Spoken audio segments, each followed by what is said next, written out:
12 के सेट 1 5511 के क्वेश्चंस 18 से कंटिन्यू करेंगे, क्वेश्चन नंबर 18 से। और इसके पहले के क्वेश्चन हमने पहले वाले वीडियोस में करा दिए हैं, तो जिसको भी देखना है डिस्क्रिप्शन में लिंक दिया हुआ है पहले वीडियोस का, वो जाके वहां से देख सकता है। तो चलिए स्टार्ट करते हैं।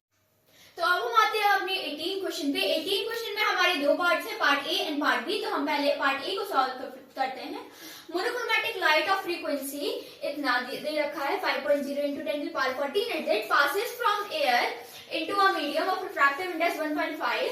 Find the wavelength of the light reflected and refracted at the interface of two media. तो हम लोग को रिफ्लेक्टेड लाइट का वेवलेंथ निकालना है। मतलब लाइट आई, वो रिफ्लेक्ट हुई, तो रिफ्लेक्ट होने के बाद उसका वेवलेंथ क्या हो जाएगा और रिफ्रैक्ट होने के बाद उसका वेवलेंथ क्या हो जाएगा। तो देखिए, मोनोक्रोमैटिक लाइट हमारी क्या होती है? मोनोक्रोमैटिक लाइट हमारी वो लाइट होती है जिसका सिर्फ एक वेवलेंथ होता है। पॉलीक्रोमैटिक लाइट हमारी वो होती है जिसका मल्टीपल वेवलेंथ होता है। जैसे हमारी व्हाइट लाइट हो गई, व्हाइट लाइट को आप प्रिज्म से निकालते हैं तो वो मल्टीपल कलर्स में 7 कलर्स ऑफ रेनबो उसमें वो बिखर जाती है। और मोनोक्रोमैटिक लाइट में सिर्फ एक वेवलेंथ होता है। तो जो मोनोक्रोमैटिक लाइट है वो हमें गिवन है, उसका फ्रीक्वेंसी गिवन है और उसका रिफ्रैक्टिव इंडेक्स गिवन है। अब देखिए, रिफ्लेक्टेड लाइट जब होती है, जब कोई लाइट रिफ्लेक्ट होती है तो उसका वेवलेंथ चेंज नहीं होता है। तो मतलब जो इंसिडेंट लाइट आई उसका वेवलेंथ और रिफ्लेक्टेड लाइट का वेवलेंथ सेम रहता है। यानी रिफ्लेक्टेड लाइट का वेवलेंथ हमारा ओरिजिनल वेवलेंथ हम निकालेंगे तो वही हो जाएगा, और रिफ्रैक्टेड लाइट का वेवलेंथ हम अभी निकालते हैं। तो देखिए, रिफ्लेक्टेड लाइट का वेवलेंथ हमारा क्या हो जाएगा, lambda equals to c upon mu. हम लोग जानते हैं सी हमारा स्पीड ऑफ लाइट, जो कि हमारा 3 into 10 to the power 8 होता है, अपॉन हमारा फ्रीक्वेंसी दे रखी है 5 into 10 to the power 14। तो हमारा ये आ जाएगा 0.6। पावर सॉल्व करेंगे हम लोग तो 10 to the power -6। अब देखिए, इसको हम और अच्छे टर्म्स में लिखते हैं तो ये हमारा हो जाएगा 600 नैनोमीटर। अभी जो हमारा 600 नैनोमीटर आया है, this is the wavelength of the incident light. यानी ये हमारी रिफ्लेक्टेड लाइट की भी वेवलेंथ है, क्योंकि इंसिडेंट और रिफ्लेक्टेड लाइट की वेवलेंथ सेम होती है। रिफ्लेक्शन होने के बाद लाइट का वेवलेंथ चेंज नहीं होता है। तो ये हमारी वेवलेंथ ऑफ रिफ्लेक्टेड लाइट हो गई। Wavelength of reflected light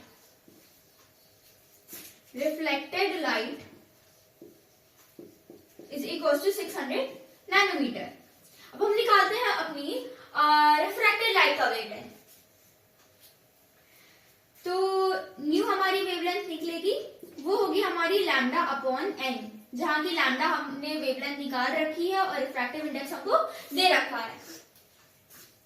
lambda हमने निकाला है 600 नैनोमीटर और हमारा जो रिफ्रैक्टिव इंडेक्स है वो है 1.5।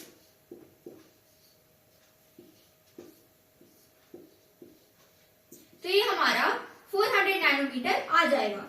यानी ये जो हमारी न्यू वेवलेंथ निकली, it is the wavelength of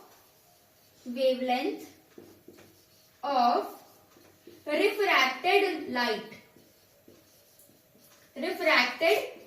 light is equals to 400 nanometre. This is our answer. तो अब हम आते हैं अपने 18th क्वेश्चन के सेकंड पार्ट पे। इसमें दे रखा है अ प्लेनो कॉन्वेक्स लेंस। एक प्लेनो कॉन्वेक्स लेंस मतलब यहाँ हमारा प्लेन और इधर हमारा कॉन्वेक्स लगे, तो ये प्लेनो कॉन्वेक्स लेंस हो गया। प्लेनो कॉन्वेक्स लेंस,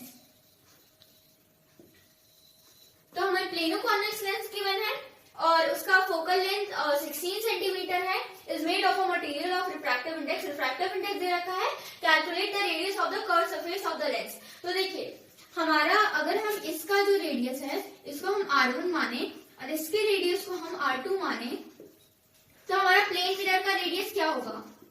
देखिए, हमारा प्लेन मिरर को हम बोल सकते हैं कि ये बहुत ज्यादा बड़ा सर्कल है, इन्फिनिटली बड़ा सर्कल है, यानी इसका जो रेडियस है वो इनफिनाइट होगा। यानी R1 हमारा इनफाइनाइट हो गया। जो हमारा कॉन्वेक्स मिरर है उसका रेडियस देखिए, हमारा जब भी मिरर की इस साइड कोई चीज होती है तो नेगेटिव होता है, इस साइड होता है तो पॉजिटिव होता है, ऊपर होता है तो पॉजिटिव और नीचे होता है तो नेगेटिव। अब हमारा जो रेडियस है ऑफ कॉन्वेक्स मिरर वो कॉन्वेक्स मिरर के इस साइड है, इस साइड है मतलब ये नेगेटिव होगा, तो यानी R2 को हम -R2 लिख सकते हैं। और हमें क्या गिवन है, हमें रिफ्रैक्टिव इंडेक्स गिवन है विच इज 1.4 और हमें फोकल लेंथ गिवन है विच इज 16 सेंटीमीटर। अब हम इधर हमारा लेंस मेकर फॉर्मूला लगाते हैं। लेंस मेकर फॉर्मूला, तो ये जो लेंस मेकर फॉर्मूला है इसको हम लगाएंगे तो ये होता है हमारा 1/f equals n-1 into 1/r1 minus 1/r2। 1/f हमें क्या गिवन है 1/16 इज इक्वल्स हमारा रिफ्रैक्टिव इंडेक्स है 1.4 -1 इंटू 1/r1। r1 हमारा इंफिनिटी है क्योंकि ये मेन प्लेन कॉन्वेक्स का है रेडियस ऑफ कर्वेचर, और -1/r2 हमारा देखिए माइनस माइनस प्लस हो जाएगा यानी प्लस 1/r2 हो जाएगा। इसको हम सॉल्व करेंगे तो 1/16 इज इक्वल्स 1.4 -1 हो जाएगा हमारा 0.4। 1/∞ 0 होता है तो 0 + 1/r2, तो यानी इधर से हम 0.4 को इधर भेजेंगे तो 1/6.4 इज इक्वल्स टू 1/r2 आ जाएगा हमारा, यानी R2 is equals to 6.4 centimetre which is the answer. तो अब हम आते हैं अपने 19th क्वेश्चन पे।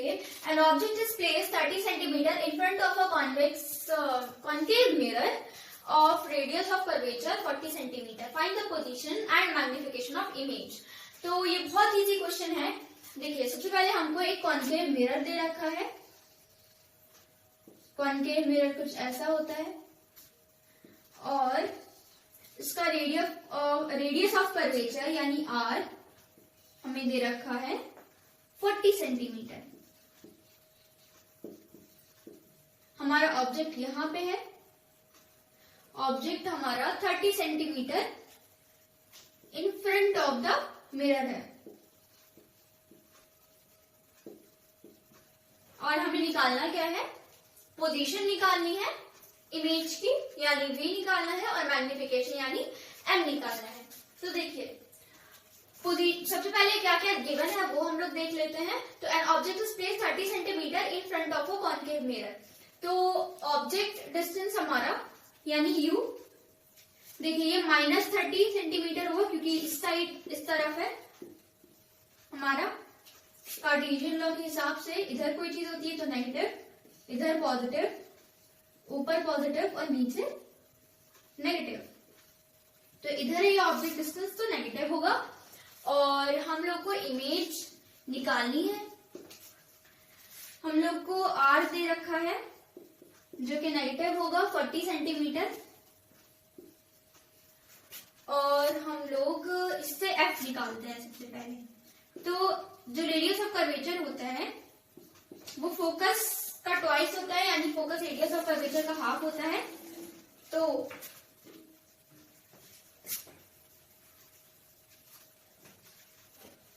फोकस हमारा रेडियस ऑफ कर्वेचर का हाफ होता है which means F is equals to R/2। तो R हमारा -40 है, इसको हम हाफ करेंगे तो -20 सेंटीमीटर हमारा फोकस आ जाएगा, फोकल लेंथ आ जाएगी। हम लोग को पोजीशन निकालनी है तो हम मिरर फॉर्मूला लगाएंगे। मिरर फॉर्मूला हमारा क्या बोलता है 1/u + 1/v is equals to 1/f। अब इसमें हम पुट करेंगे वैल्यूज, तो 1/u हमारा ऑब्जेक्ट डिस्टेंस हमारा दे रखा है -30 + 1/v is equals 1/f। Focal length हमने निकाली -20 तो 1/-20 सेंटीमीटर। 1/v इक्वल्स ये 1/-20, ये माइनस उधर जाके प्लस हो जाएगा तो +1/30 हो जाएगा इसको हम सॉल्व करेंगे 60 दिस इज माइनस, तो ये -1/60 आ जाएगा। v equals -60 centimetre. तो हमारा पोजीशन ऑफ इमेज -60 सेंटीमीटर आ गई। अब हम लोग मैग्निफिकेशन निकालते हैं, तो हम लोग को पता है मैग्निफिकेशन हमारा -v/u होता है, -v/u, -v हम -60 लिख सकते हैं इसे, और u हमारा ऑब्जेक्ट डिस्टेंस जो कि -30 सेंटीमीटर क्वेश्चन में गिवन है।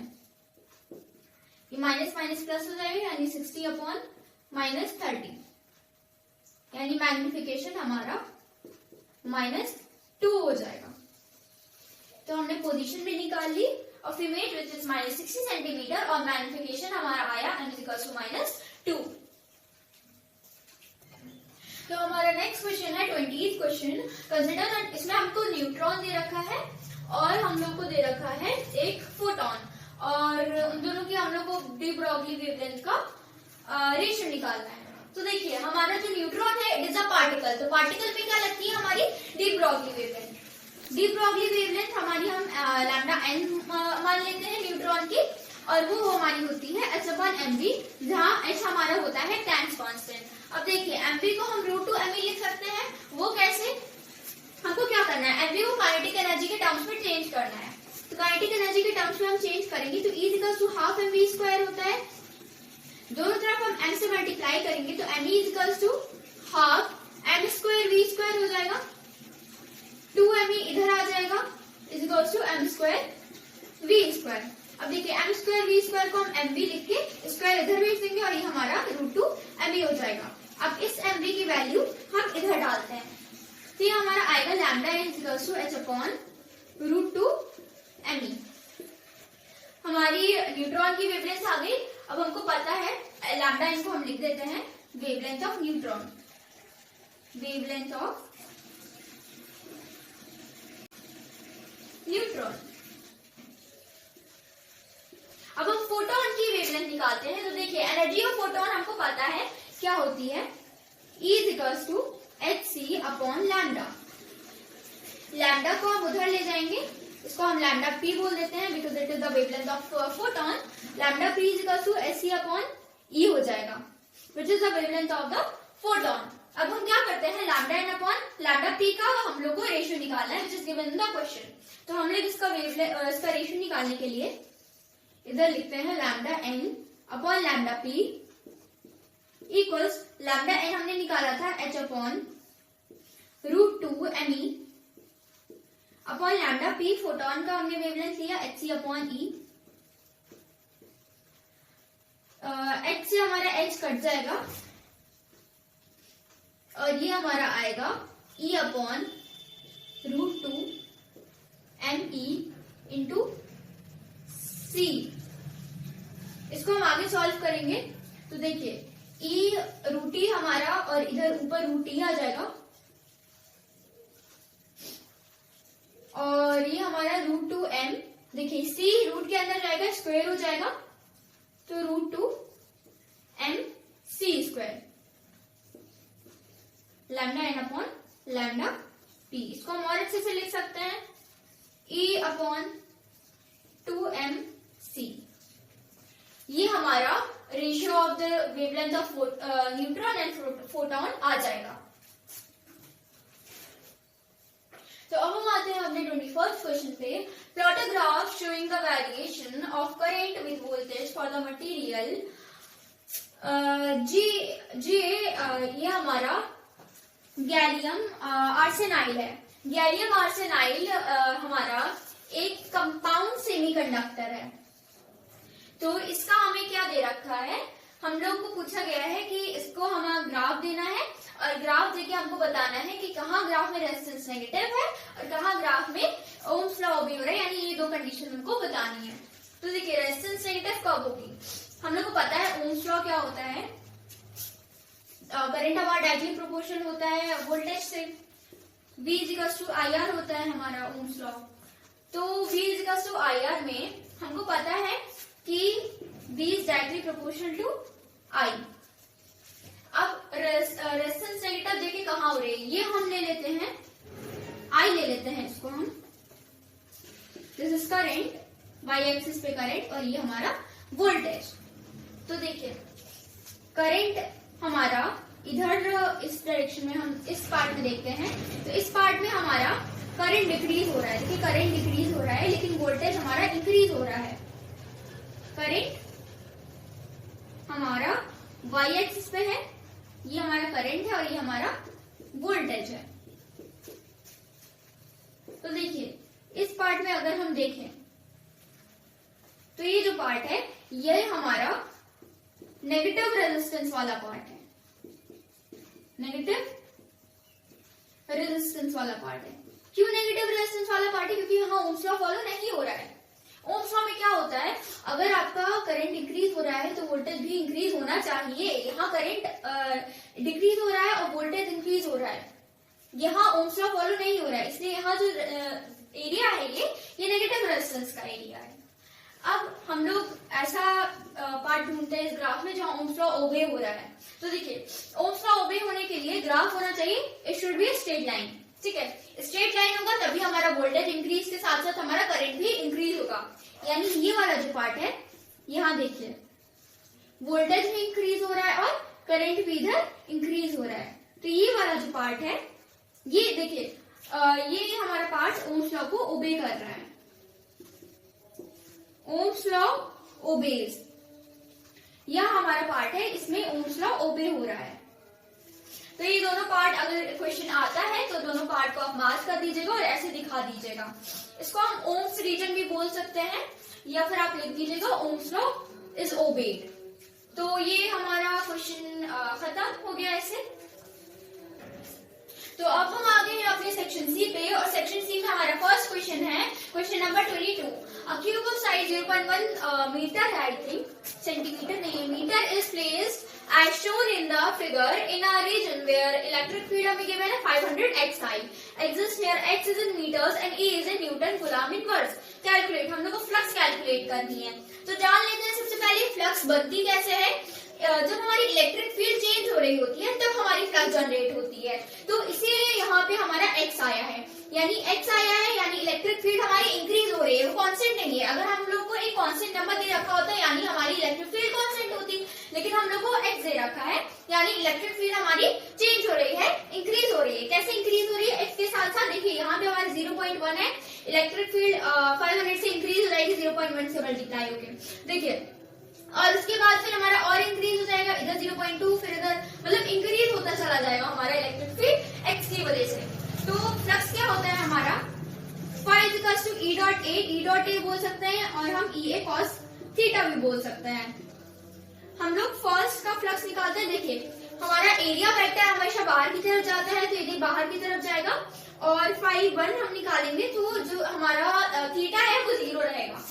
तो EA cos 0, cos 0 1 होता है, E हमारा क्या है 500 इंटू एरिया हमारा, देखिए इधर तो हमारा सिर्फ एक ही 0.1 ही है तो 0.1 इंटू और एरिया हमारा क्या है, क्यूब है हमारा, इसमें साइड स्क्वायर तो 0.1 का होल स्क्वायर, 500 इंटू 0.1 इंटू 0.1 का होल स्क्वायर 0.01 हो जाएगा इज इक्वल्स हमारा ये क्या हो जाएगा 500 इंटू 10 टू द पावर -3 यानी 0.5 newton coulomb inverse metre square.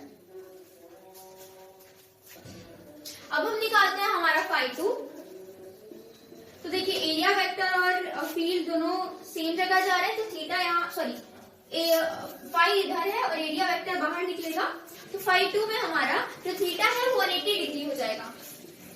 EA cos theta, theta हमारे यहाँ 180 डिग्री है, EA cos 180 डिग्री यानी cos 180 डिग्री -1 होता है यानी -E हो जाएगा हमारा और माइनस इलेक्ट्रिक फील्ड क्या है हमारी -500 x हमें देखिए यहाँ तक हमारा फाई 2 तक जो x है 0.1 प्लस 0.1 है यानी 0.2 इंटू 0.2 इंटू हमारा एरिया 0.1 का स्क्वायर हो जाएगा -500 इंटू 2 इंटू 10 की पावर -1 इंटू 0.01 हो जाएगा -5 ये 1000 हो जाएगा into 10 to the power -1 into 10 to the power -2 -1000 into 10 to the power -3 या फिर ये हमारा -1 यूनिट लिख देते हैं हम -1 newton coulomb inverse metre square हमारा इसका आंसर हो जाएगा। फाई 2 हमारा आ गया। अब हम लोग का बचा है चार्ज निकालना, तो हम लोग चलिए चार्ज निकालते हैं। चार्ज हम इधर ही निकाल लेते हैं। फाई होता है हमारा Q अपॉन एप्सिलॉन नॉट। देखिए टोटल फाई क्या होगा हमारा, flux passing through the cube. हमने फाई 1 फाई 2 निकाल लिया। फाई कैसे निकालेंगे हम, दोनों अपोजिट डायरेक्शन में है यानी फाई हमारा होगा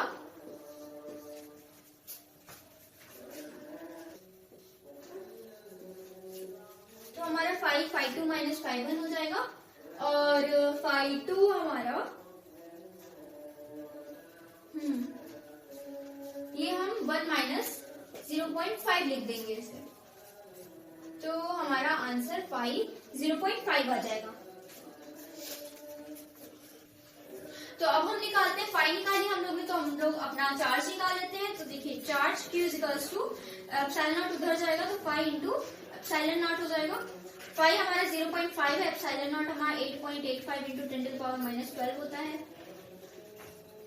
इसको सॉल्व करेंगे तो 8.85 को